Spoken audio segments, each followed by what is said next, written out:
Breaking news. Breaking news. Breaking news. Burkina Faso, le chef de l'État tchadien, le maréchal Mahamat Idriss Déby Itno, rend hommage à la mémoire de Sankara. Merci de rester sur CNN.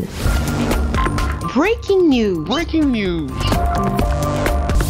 Au lendemain de son arrivée à Ouagadougou, le président de la République du Tchad, le maréchal Mahamat Idriss Déby Itno, a visité le mémorial dédié à Thomas Sankara, figure emblématique de la révolution burkinabé. Ce site commémoratif, établi sur l'ancien quartier général de la révolution, est marqué par l'assassinat de l'ancien président en 1987. Depuis le 2 octobre 2016, cet endroit est devenu un espace commémoratif de premier plan pour les Burkinabés qui y voient un symbole fort de leur histoire et de leur engagement envers la souveraineté africaine. Un lieu vénéré par les Burkinabés qui suscite simultanément admiration, respect et enthousiasme à la perspective de cette visite hors du commun.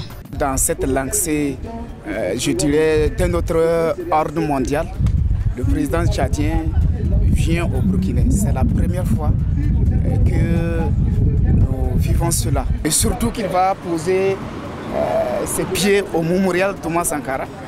Et c'est vraiment une fierté.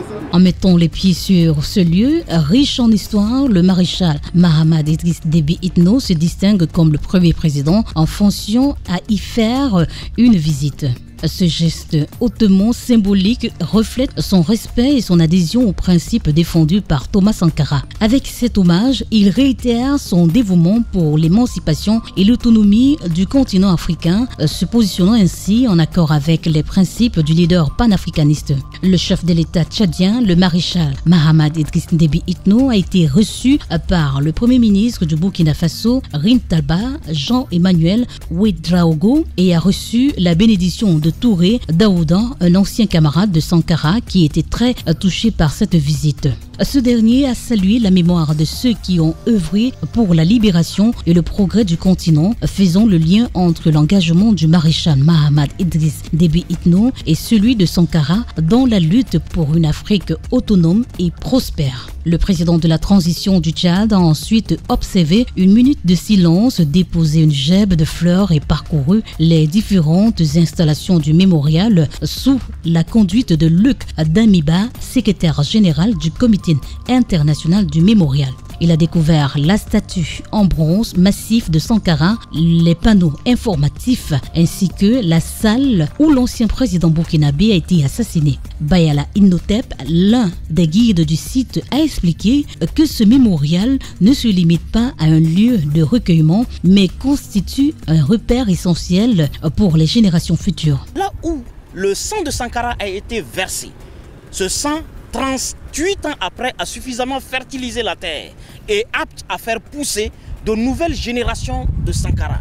Là où Sankara a été tué, là où il a été brutalement arrêté dans son élan d'émancipation du peuple africain, pour nous, c'est là où il faut le ressusciter. La construction du mémorial se poursuit et représente un projet architectural d'envergure confié à Diébedo Francis Guéré, premier Africain à avoir remporté le prestigieux prix Friskin d'architecture. Le projet se trouve dans la première phase.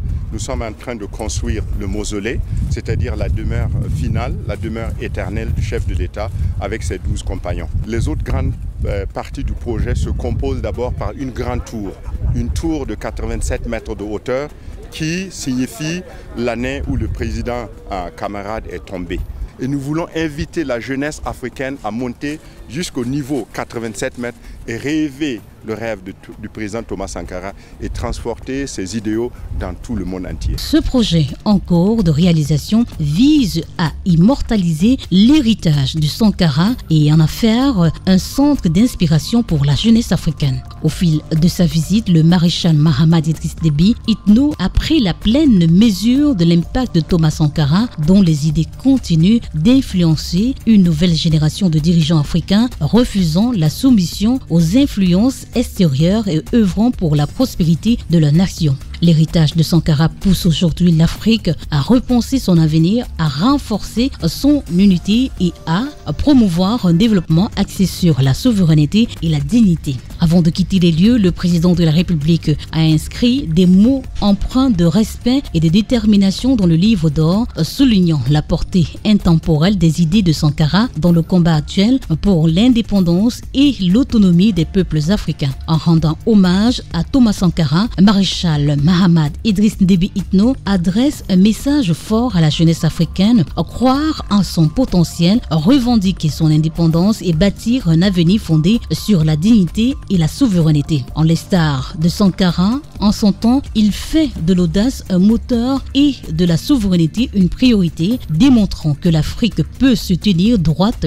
indépendante et aux commandes de son avenir. Merci d'être sur CNN, la télévision autrement. Les programmes se poursuivent. Retrouvez toute l'actualité afro-mondiale en ligne et en multidiffusion sur CNN, C-Web Info et plateformes digitales, Facebook, YouTube, Instagram et en simultané sur Radio Voltage 2.